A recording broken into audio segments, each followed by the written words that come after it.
ایک مرتبہ حضرت عمر رضی اللہ تعالیٰ عنہ کے زمانے میں ایک نوکر لڑکے نے اپنے مالک کو قتل کیا۔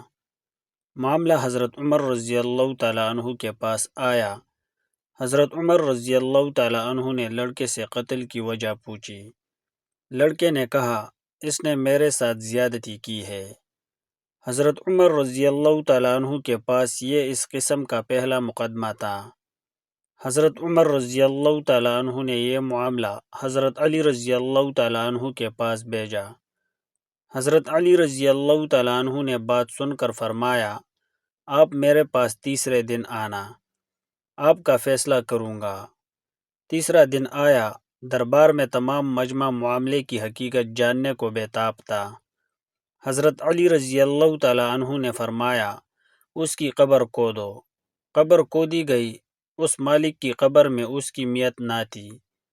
حضرت علی رضی اللہ تعالیٰ عنہ نے فرمایا، لڑکا سچا ہے، کیونکہ نبی پاک محمد صلی اللہ علیہ وسلم کا فرمان اقدس ہے، جو مرد مرد کے ساتھ بدفعلی زنا جو کرتے ہیں، اللہ اس کو تیسرے دن قبر سے اٹھا کر لوط کی قوم میں ڈال دیتا ہے۔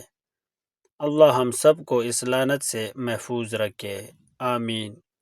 اس میں بات قابل غور فعل اور مفعول دونوں کے لیے یہ سخت وعید ہے۔ اللہ ہم سب کو محفوظ رکھے، آمین۔